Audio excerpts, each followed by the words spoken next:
नमस्कार, आपका स्वागत है हमारे YouTube चैनल शिक्षा सखा पर। आज मैं आपके लिए लेकर आई हूँ कक्षा 9 नैतिक शिक्षा के अध्याय 6। अध्याय का नाम है मलेच्छ वंश पर शेर शिवराज। पाठ का सार और प्रश्न अभ्यास करेंगे इस वीडियो में। पिछली वीडियो में मैंने आपको पाठ 5 ज्ञान सभी को चाहिए पाठ का सार, प्रश्न अभ्यास और बहुविकल्पीय प्रश्नोत्तर करवाए थे। अगर आप मेरे चैनल पर नए हैं और अभी तक आपने मेरे चैनल को सब्सक्राइब नहीं किया है तो प्लीज़ मेरे चैनल को सब्सक्राइब कर लें और बेल आइकन को ज़रूर दबाएं। मैंने अपने चैनल की प्लेलिस्ट में सब्जेक्ट वाइज लिस्ट डाली हुई है। आप जिस भी सब्जेक्ट के लेसन को देखना चाहते हैं मेरे चैनल की प्लेलिस्ट में जाकर उसे देख सकते हैं। तो चलिए पाठ की शुरुआत करते हैं। भारत भूमि वीर जननी कहलाती है। यहाँ समय समय पर अनेक महापुरुषों व वीरों ने जन्म लिया। ऐसे ही वीरों में एक श्रेष्ठ वीर थे शिवाजी। महाराष्ट्र के घर घर में माताएं अपने बालकों को उनकी वीरता की कहानियां सुनाया करती थीं। शिवाजी आदर्श, मातृभक्त, सपूत, निर्भीक, वीर, साहसी, शौर्यवान, सुशासक और राज्य निर्माता थे। इन्हीं गुणों के कारण उन्हें कवि भूषण ने शेर कहा है। इंद्र जिमि जम पर बाढ़व, सुअव पर रावण, सदम्भ पर रघुकुल राज है। पौन बारी व्यह पर शंभु, रतिनह पर ज्यों, सहस बाहु पर राम द्विराज है। दावा द्रुम दंड पर चीता, मृग झुंड पर भूषण, वितुंड पर जैसे मृगराज है। तेज तम अंश पर कान, जिम कंस पर त्यों, मलेच्छ वंश पर शेर शिवराज है। भारतवर्ष के दक्षिण पश्चिम भाग में स्थित महाराष्ट्र प्रदेश में शिवाजी का जन्म हुआ था। इनके पिता का नाम शाहजी भोंसले और माताजी का नाम जीजाबाई था। शाहजी बीजापुर दरबार में सेवारत थे। जीजाबाई महान देशभक्त और वीरांगना थी। उन्होंने ही शिवाजी को शिवाजी बनाया था। जीजाबाई की माँ भवानी पर बड़ी श्रद्धा थी। इसी कारण शिवाजी ने भी माँ भवानी पर श्रद्धा उत्पन्न हुई। कहते हैं कि माँ भवानी ने प्रकट होकर शिवाजी को तलवार भेंट की थी। शिवाजी के पिता शाहजी ने दूसरा विवाह कर लिया था। जीजाबाई को इससे बहुत दुख हुआ और वह शिवाजी को लेकर पूना के पास एक छोटी सी जागीर में रहने लगी। अब जीजाबाई का जीवन सन्यासिनी के समान हो गया था। उनका मन धर्म की ओर अधिक झुक गया, जिसका बालक शिवाजी पर बहुत प्रभाव पड़ा। माता पुत्र को रामायण और महाभारत की अनेक कथाएं सुनाया करती थी। शिवाजी की शिक्षा दीक्षा दादा कोंडदेव के द्वारा हुई। उन्होंने ही शिवाजी को अस्त्र शस्त्र की शिक्षा दी थी। शिवाजी ने बचपन से ही अपना काम स्वयं करना सीखा। इससे उनकी बुद्धि, कार्यकुशलता और सहनशीलता के आश्चर्यजनक सुयोग से विकसित हुई। इसी कारण उनके हृदय में स्वाधीनता का दृढ़ भाव भी जागृत हुआ।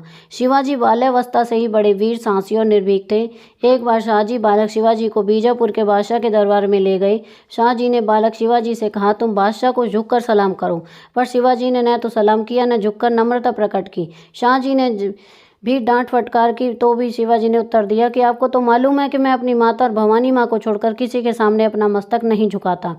शिवाजी का चरित्र प्रबल था और उज्जवल था। वे सब धर्मों का आदर करते थे। उन्होंने किसी मस्जिद को हानि नहीं पहुंचाई। जब कभी लड़ाई में मुस्लिम धर्म ग्रंथ कुरान की कोई प्रति उन्हें मिलती थी तो वे उसे आदर के साथ रखते थे और किसी मुसलमान को दान कर दिया करते थे। उनका धर्म सच्चा मानव धर्म था। शिवाजी महिलाओं के सम्मान का पूरा ध्यान रखते थे। जब कल्याण के किले पर शिवाजी का अधिकार हो गया तो उनके एक सेनापति ने कल्याण के नवाब की बेगम को पकड़ लिया। बेगम बहुत खूबसूरत थी। सेनापति ने बेगम को शिवाजी के सामने उपस्थित किया। बेगम के हाथ में कुरान का पवित्र ग्रंथ था। शिवाजी ने कुरान को तो चूम लिया और बेगम को देखकर कहा, तुम सचमुच बड़ी खूबसूरत हो। काश तुमने मुझे जन्म दिया होता, तब मैं तुम्हारे समान खूबसूरत होता। शिवाजी ने बड़े आदर से कुरान और बेगम को नवाब के पास भेज दिया। शिवाजी बड़े बुद्धिमान थे और दाव पेच के कुशल खिलाड़ी थे। औरंगजेब ने मिलने के उद्देश्य से शिवाजी को आगरा बुलाया। जब वे आगरा गए तो औरंगजेब ने उन्हें बंदी बना लिया। शिवाजी अपने पुत्र के साथ मिठाई के टोकरे में छिपकर कैद से बाहर निकल आए। औरंगजेब सिर पीट कर रह गया और वह फिर शिवाजी को गिरफ्तार नहीं कर सका। शिवाजी अपनी माँ के अनन्य भक्त थे। एक बार शिवाजी की माँ ने उन्हें अपने पास बुलाकर कहा, शिवाजी, मेरे मन को शांति तब मिलेगी जब तू कोंडाना के दुर्ग पर अधिकार कर लेगा। कोंडाना के दुर्ग को जीतना एक बड़ा कठिन काम था, पर माँ की इच्छा थी। शिवाजी ने शीघ्र ही तानाजी को कोंडाना के दुर्ग पर आक्रमण करने का आदेश दिया। तानाजी ने दुर्ग पर अधिकार तो कर लिया पर उन्हें अपने प्राणों की आहुति देनी पड़ी। इस पर शिवाजी ने बड़े ही दुख के साथ कहा, गढ़ तो आया पर सिंह चला गया। उसी समय कोंडाना के दुर्ग का नाम सिंहगढ़ पड़ गया। शिवाजी अपने गुरु स्वामी रामदास के बड़े भक्त थे। उन्हें राजपाट का बिल्कुल मोह न था। एक बार स्वामी रामदास ने सतारा के किले में जय जय श्री रघुवीर समर्थ का उद्घोष कर भिक्षा मांगी तो शिवा ने एक कागज पर अपना सारा राज स्वामी जी के नाम लिखकर उस कागज को अपनी झोली में डाल दिया। उनकी झोली में डाल दिया। स्वामी रामदास उस कागज को पढ़कर हंसे। उन्होंने हंसते हुए कहा, शिवा, ठीक है, यह राज्य मेरा है, मैं इसे स्वीकार करता हूँ, पर तुम्हें आदेश देता हूँ कि इसके संचालन का दायित्व तुम्हारा है।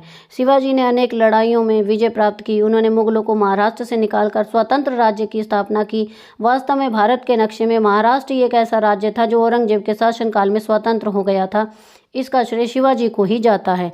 शिवाजी 6 जून 1674 को हिंदू रीति के अनुसार राजगद्दी पर बैठे। उन्होंने छत्र धारण किया और हाथी पर सवार होकर अपने दल बल के साथ रायगढ़ के रास्ते से जुलूस निकाला। आगे 2 हाथियों के ऊपर 2 झंडे थे, जिनमें एक भगवा झंडा था जो श्री गुरु रामदास के गेरुए वस्त्र का टुकड़ा था। लगभग 6 वर्ष पश्चात 3 अप्रैल 1680 को शिवाजी का स्वर्गवास हो गया। सारा महाराष्ट्र वज्राहत हो गया। उनकी याद हमारे हृदय में सदा अमर रहेंगी। अब हम इस पाठ के प्रश्न अभ्यास करेंगे। प्रश्न 1, शिवाजी ने सर्वधर्म समभाव की प्रेरणा कहाँ से प्राप्त की? उत्तर है अपनी माता जीजाबाई से। प्रश्न 2, शिवाजी के व्यक्तित्व निर्माण में उनकी माँ की क्या भूमिका थी? इसका उत्तर है शिवाजी की माता जीजाबाई अपने पुत्र शिवाजी को रामायण और महाभारत की अनेक कथाएं सुनाया करती थीं। उनकी माँ ने उन्हें सभी धर्मों का आदर करना सिखाया, इसलिए शिवाजी भी माता और माँ भवानी माँ को छोड़कर किसी के सामने अपना मस्तक नहीं झुकाते थे। प्रश्न 3, पाठ के किस प्रसंग से पता चलता है कि शिवाजी बचपन से ही निर्भीक और साहसी थे? उत्तर, एक बार शाहजी बालक शिवाजी को बीजापुर के बादशाह के दरबार में ले गए। शाहजी ने बालक शिवाजी से कहा, तुम बादशाह को झुककर सलाम करो, पर शिवाजी ने न तो सलाम किया न झुककर नम्रता प्रकट की। शाहजी ने जब डांट फटकार की तो शिवाजी ने उत्तर दिया, आपको तो मालूम है कि मैं अपनी माता और भवानी माँ को छोड़कर किसी के सामने अपना मस्तक नहीं झुकाता। इस प्रसंग से हमें पता चलता है कि शिवाजी बाल्यावस्था से ही बड़े साहसी और निर्भीक थे। प्रश्न 4, औरंगजेब की कैद से मुक्त होने के लिए शिवाजी ने क्या उपाय किया? उत्तर, जब औरंगजेब ने शिवाजी को धोखे से बंदी बना लिया तब शिवाजी अपने पुत्र के साथ मिठाई के टोकरे में छिपकर कैद से बाहर निकल आए। प्रश्न 5, गढ़ तो आया पर सिंह चला गया। शिवाजी का यह कथन किस घटना की ओर संकेत करता है? उत्तर, कोंडाना के दुर्ग को जीतना बड़ा कठिन था, पर मां की इच्छा थी। शिवाजी ने शीघ्र ही तानाजी को कोंडाना के दुर्ग पर आक्रमण करने का आदेश दिया। तानाजी ने दुर्ग पर अधिकार तो कर लिया, पर उन्हें अपने प्राणों की आहुति देनी पड़ी। इस पर शिवाजी ने बड़े ही दुख के साथ कहा, गढ़ तो आया पर सिंह चला गया। प्रश्न 6, शिवाजी का राज्याभिषेक कब व किस प्रकार हुआ? उत्तर, शिवाजी का राज्याभिषेक 6 जून 1674 को हिंदी रीति के अनुसार हुआ। उन्होंने छत्र धारण किया और हाथी पर सवार होकर अपने दल बल के साथ रायगढ़ के रास्ते जुलूस निकाला। आगे 2 हाथियों के ऊपर 2 झंडे थे, जिनमें एक भगवा झंडा था जो श्री गुरु रामदास के गेरुए वस्त्र का टुकड़ा था। प्रश्न 7, मध्यकालीन भारत के उदार हृदय शासकों की सूची बनाओ तथा उनके प्रेरणादायी कार्यों या प्रसंगों की चर्चा करो। यह कार्य छात्र स्वयं करेंगे। प्रश्न 8, शिवाजी के जीवन से हमें क्या प्रेरणा मिलती है? उत्तर, शिवाजी के जीवन से हमें यह प्रेरणा मिलती है कि हमें सभी धर्मों का समान रूप से आदर करना चाहिए और कभी भी लालच नहीं करना चाहिए। हमेशा अपने लोगों का साथ देना चाहिए। प्रश्न 9, मध्यकालीन शासकों में शिवाजी की क्या विशिष्टता दृष्टिगोचर होती है? उत्तर, मध्यकालीन शासकों के समय शिवाजी ने अनेक लड़ाइयों में विजय प्राप्त की। उन्होंने मुगलों को महाराष्ट्र से निकालकर स्वतंत्र राज्य की स्थापना की। वास्तव में भारत के नक्शे में महाराष्ट्र एक ऐसा राज्य था जो औरंगजेब के शासनकाल में स्वतंत्र हो गया था। इसका श्रेय शिवाजी को ही जाता है। प्रश्न 10, अपने गुरु की झोली में सारा राज्य लिखकर डालने से शिवाजी का क्या मनोभाव प्रकट होता है? उत्तर, अपने गुरु की झोली में सारा राज्य लिखकर डालने से शिवाजी का यह भाव प्रकट होता है कि उनके लिए राजपाट महत्वपूर्ण नहीं था, उनके लिए उनका गुरु बहुत अधिक आदरणीय है। प्रश्न 11, ऐसे वीर योद्धाओं की सूची बनाओ जिन्होंने मातृभूमि की आज़ादी के लिए संघर्ष किया। यह कार्य छात्र स्वयं करेंगे और एक सूची तैयार करेंगे। तो यहाँ पर हमारी यह वीडियो खत्म होती है। अगली वीडियो में मैं आपको पाठ 7 गणित गौरव ब्रह्मगुप्त पाठ का सार, प्रश्नाभ्यास और बहुविकल्पीय प्रश्नोत्तर करवाऊंगी। आपको मेरी ये वीडियो कैसी लगी मुझे कमेंट करके ज़रूर बताएं। मेरी वीडियो को लाइक करें, शेयर करें और चैनल को सब्सक्राइब करना ना भूलें। Thank you.